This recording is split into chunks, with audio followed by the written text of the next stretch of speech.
कि यहाँ के जो वर्तमान विधायक हैं सलम मणि त्रिपाठी, उनकी शय पे यह हत्या हुई है प्रेम यादव जी की। निरहुआ अब आप आम्रपाली के साथ निरहुआ भी सबड़ हो गए। या फिर जातिवाद करते हो तो कोई बात नहीं, करो जातिवाद। आज तुम जातिवाद कर रहे हो। सत्ता हमेशा किसी की आजीवन नहीं रहती, सत्ता परिवर्तन होगा तो फिर विधानसभा से लेकर रोड पे रोना पड़ेगा।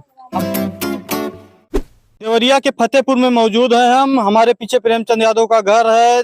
कुछ जातिवादी पत्रकार हैं, वो आरोप लगा रहे हैं कि प्रेमचंद यादव भूमाफिया थे। कुछ लोग हैं, मंडल आर्मी के राष्ट्रीय अध्यक्ष हैं अनिरुद्ध यादव जी, विवेक यादव जी हैं, मिलकर आए हैं परिवार वालों से। क्या बोले उनके परिवार वाले?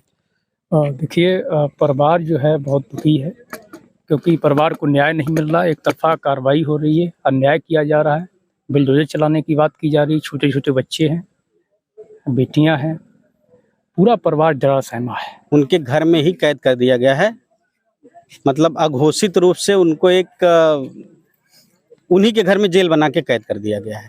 अघोषित बुलडोजर का डर सता रहा उन लोगों को। बिल्कुल सता रहा है भाई। प्रशासन आके बोल रहा है, मीडिया बोल रही है, यहाँ का जनप्रतिनिधि बोल रहा है, यहाँ के विधायक बोल रहा है, सांसद बोल रहा है, सब बोल रहे हैं बुलडोजर चलवा देंगे, बुलडोजर चलवा देंगे। तो क्या शुरुआत पहले ब्राह्मण परिवार ने किया, प्रेमचंद यादव की हत्या की। आक्रोश भीड़ ने जाकर 5 लोगों के एक ही परिवार की हत्या कर दिया। आज श्रद्धांजलि सभा मनाई जा रही है ब्राह्मण संगठनों के द्वारा, कथित हिंदू संगठनों के द्वारा। प्रेमचंद यादव की भी हत्या उसी दिन हुई। आज उनके परिवार वालों को मिलने नहीं दिया जा रहा। भाई देखो, सत्ता में बैठे हैं वो लोग, ठीक, और अभी तक बैकवर्ड दलित लोग जो है ना, खुद को ये समझते थे हम हिंदू हैं, तो यहाँ आके अपने हिंदुत्व होने का सर्टिफिकेट ले जाएं, पता चल जाएगा वो हिंदू हैं कि नहीं। अगर वो हिंदू हैं, प्रेम यादव भी हिंदू हुए, अगर प्रेम यादव हिंदू हुए तो उनके परिवार के पास भी हिंदू महासभा आती, नहीं आई। वही ब्राह्मण विरोध कर रहा है यहाँ पे। सलम मणि त्रिपाठी सिर्फ और सिर्फ वो सोचता है कि हरिशंकर तिवारी खत्म हो गए, ब्राह्मणों के पूर्वांचल के सबसे बड़े चेहरा थे। अब इसको लग रहा है कि वो जगह खाली है, मैं बन जाऊं। उसके चक्कर में ये नैतिक अनैतिक से कोई मतलब नहीं है, सिर्फ और सिर्फ बैकवर्ड दलितों को प्रताड़ित करना है, उनका घर गिरा देना है, उनको ऐसे तोड़ देना है कि लोग आवाज न उठाएं। लेकिन उनको मालूम होना चाहिए कि सत्ता हमेशा नहीं रहती है। भाजपा के तमाम बड़े नेता हैं, ब्राह्मण परिवार से मिल रहे हैं, सतप्रकाश दुबे परिवार से मिल रहे हैं। हमें आजमगढ़ के सांसद दिनेश लाल यादव निरहुआ याद आ रहे हैं। संसद में जाकर बोलते हैं कि अहिर रेजिमेंट बनना चाहिए। यहाँ प्रेमचंद यादव के परिवार से मिलने क्यों नहीं है? क्योंकि उनका परिवार भी पीड़ित है प्रेमचंद यादव का। अहिर रेजिमेंट बननी चाहिए। अहिर रेजिमेंट के नाम पे उत्साही युवकों का, जो पहली बार या दूसरी बार वोटर होते हैं, जिनकी बौद्धिक क्षमता कम होती है, उनको मूर्ख बनाया जाता है, उनका 1 से 2 बार वोट ले लिया जाता है। और निरहुआ जैसे लोग हमारे समाज के विभीषण हैं, या यूं कहो कि हमारे समाज के सौदागर हैं वोटों को। इन युवाओं को चमक धमक दिखा के रेजिमेंट के नाम पे मुंबई की मायावी नगरी का झलक दिखा के ठगना है, वही काम कर रहा है। निरहुआ का बौद्धिक क्षमता है यार, सिर्फ नाचने का। एक अच्छा डायलॉग रीडर या एक अच्छा डायलॉग राइटर या नाचने वाला, कविता कहने वाला, बिरहा गाने वाले तुम लोग बौद्धिक समझते हो?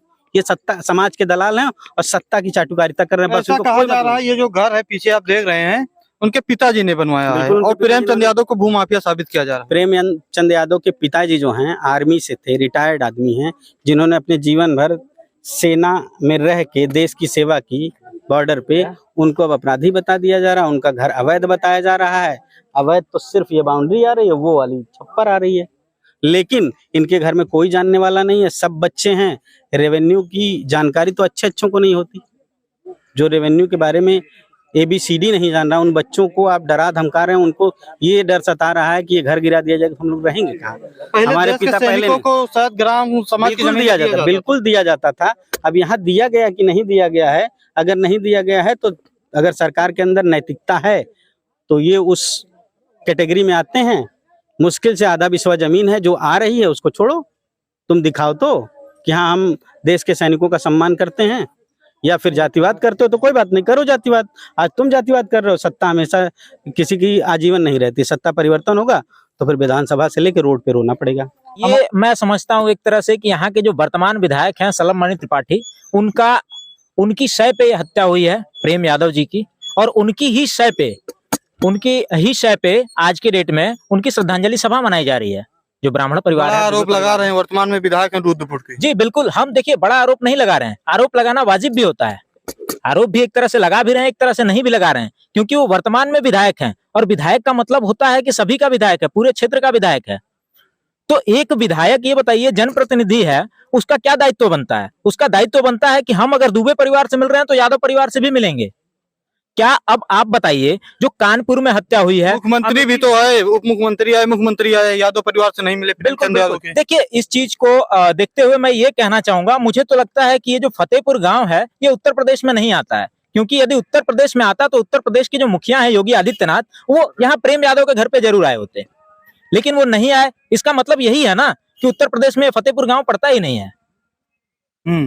जी, तो हम देखिए मुख्यमंत्री पे भी ये आरोप लगाएंगे कि मुख्यमंत्री भी जो कर रहे हैं सवर्ण विचारधारा है उनकी, केवल सवर्णों का साथ दे रहे हैं। क्योंकि मुझे ऐसा भी लगता है कि 2024 का चुनाव आने वाला है और मुझे ऐसा भी लगता है कि ये लोग केवल वोट की राजनीति कर रहे हैं, क्योंकि इन्हें पहले से ही पता है यादव जो है, यादवों के साथ इनकी सरकार में इतना अत्याचार हुआ है, तमाम एनकाउंटर हुए हैं, हत्याएं हुई हैं, तमाम हिंदुओं के संगठन आए, ब्राह्मण परिवार से मिले, क्या यादव हिंदू नहीं है? जी नहीं, उत्तर प्रदेश का यादव हिंदू नहीं है। यादव हिंदू वही है जो बीजेपी का वोटर है। जैसे कि उदाहरण के तौर पे मैं आपको बताता हूं हरियाणा का केस, मोनू मानेसर, जिसकी जाति बाद में हत्या, जुनैद और नासिर की हत्या करने के बाद प्रदर्शित की गई कि मोनू मानेसर यादव है, तो वहां का यादव हिंदू है। वहां के हिंदू महासभा ने उसको सपोर्ट किया, बजरंग दल ने सपोर्ट किया, सभी लोगों ने सपोर्ट किया। तो हरियाणा का मतलब जो वोटर है बीजेपी का यादव, वो हिंदू है, बाकी यादव हिंदू नहीं है। हिंदू यादव, मेरा मानना है कि बहुत मजबूती से लिए घूम रहा है कि हम हिंदू हैं। उसका वजन सबसे ज्यादा यादव ही अपने कंधों पर टांगे है। तो आज वो सब यादव ये बात समझे। ये प्रेम यादव एक उदाहरण है उत्तर प्रदेश के यादवों को।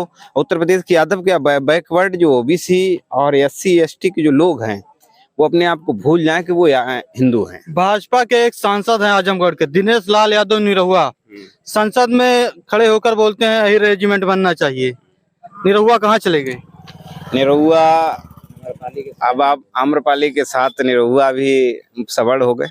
क्या कह रहे हैं? हाँ बिल्कुल सही बात है, आम्रपाली के पल्लू के पीछे छुप गए हैं। जैसी हम कह रहे हैं कि जैसे समाज में आप रहेंगे वैसी ही आपकी विचारधारा होगी, जैसे समाज में आप रहेंगे वैसी ही आपकी विचारधारा होगी। और निरहुआ तो खैर छोड़ दीजिए, निरहुआ से क्या हम उम्मीद भी कर सकते हैं?